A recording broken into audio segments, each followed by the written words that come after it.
හිමෙන් වැසුන්න මහා හිමාල කඳු වැටියේ එවරස්ට් කඳු පාමුල ආත්මීය සංසුන්භාවය සොයාගෙන යන මිනිසුන්ගේ අපූරු දේශයක් තිබේ. මෙහි හිමෙන් වැසුණු කඳු, නිල්වන් ජලාශ හා විල් ආරාම, අතීත රජවරුන්ගේ පැරණි මාලිගා මෙතෙක් නොඇසූ අමුතු කතාන්දරයක් අපට පවසයි.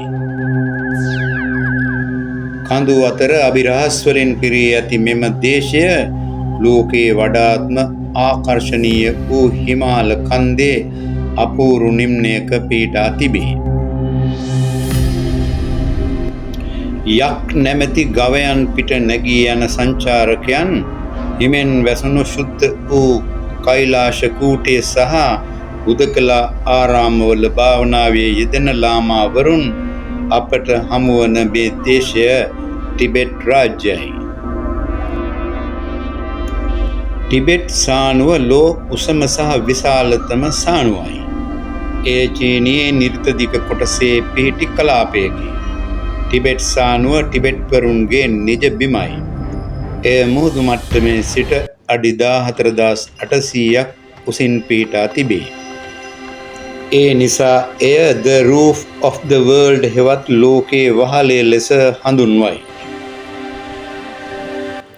ලොව උසම කන්ද වන එවරස්ට් කන්දේ උතුරු කොටස ටිබෙට් රටට අයත් වේ. කඳු නගින්නන් බොහෝ දෙනෙක් වඩාත් දුෂ්කර සහ වඩාත් සුන්දර කඳු නැගීමේ අත්දැකීමක් සඳහා ටිබෙට් සීමාව තෝරා ගනී. ආසියාවේ බොහෝ ගංගාවන් රාශියක් ටිබෙට් රටෙන් ආරම්භ වේ.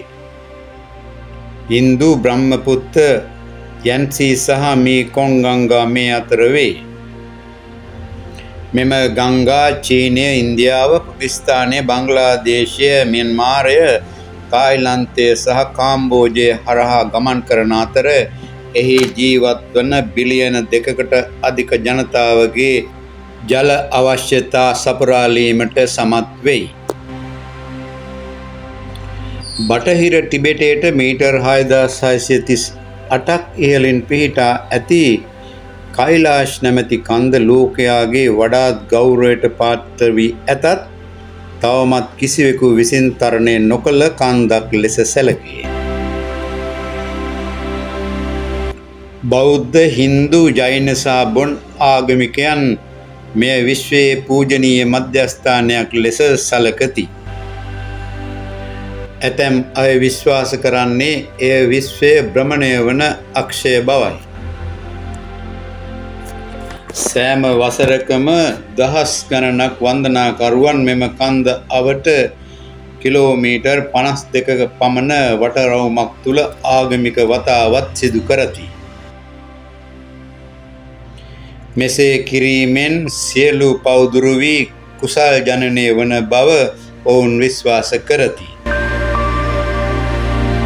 ක්වෙන්හායි නැමැති ටිබෙට් දුම්රිය මාර්ගය ලොව උසම දුම්රිය මාර්ගය ලෙස සැලකේ. එය ටැංගුලා නැමැති දුර්ගය අසලදී මීටර් 5072ක උසම ස්ථානය කරා ළඟා වේ.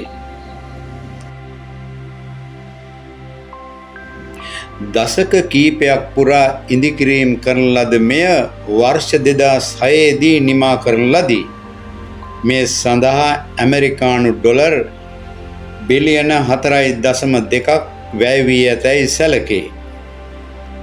මෙම දුම්රිය මාර්ගයේ කඳු සහ විශාල සානු හරහා ගමන් කරමින් ලාසා සහ ෆීනින් ස්ථාන සම්බන්ධ කරයි.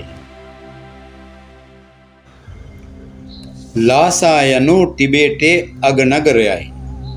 චීනයේ ටිබෙට් ස්වයං පාලන කලාපයේ පිහිට ඇති මෙය මුහුදු මට්ටමේ සිට අඩි 11,575ක් උසින් පිහිටා ඇත.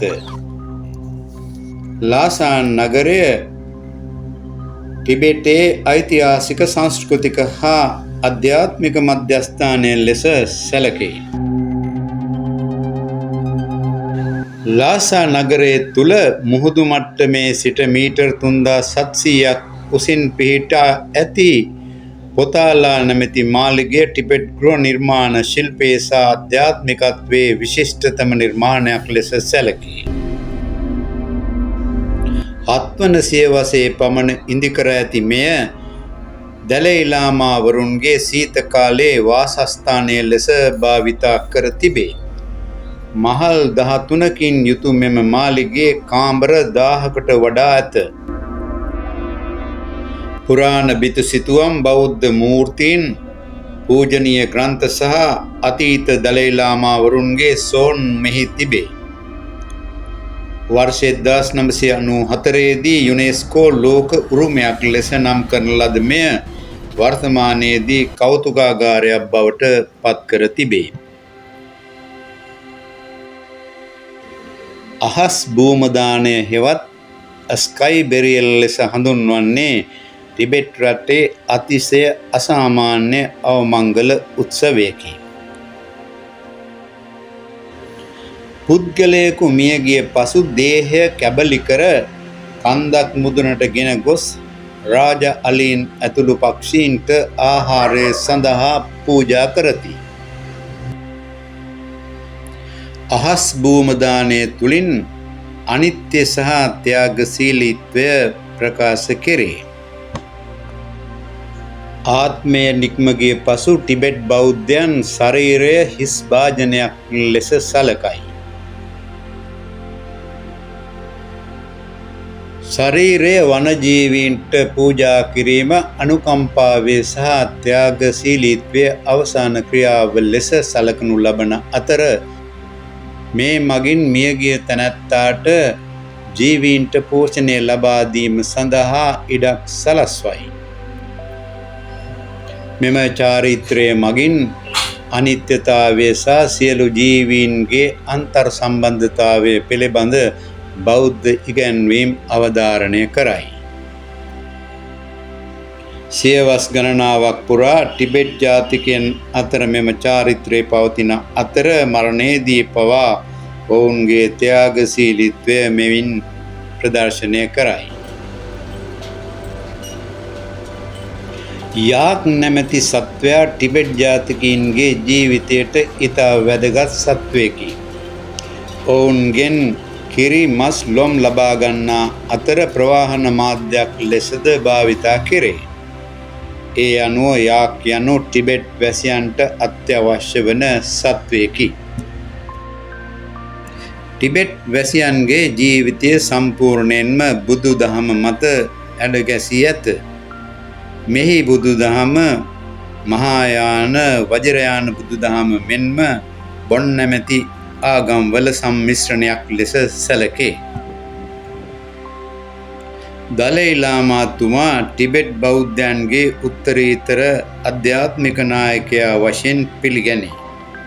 වර්තමානයේ ටිබෙට් රටේ ආගමික නායකයා වන්නේ 14 වන දලයි ලාමා තුමායි.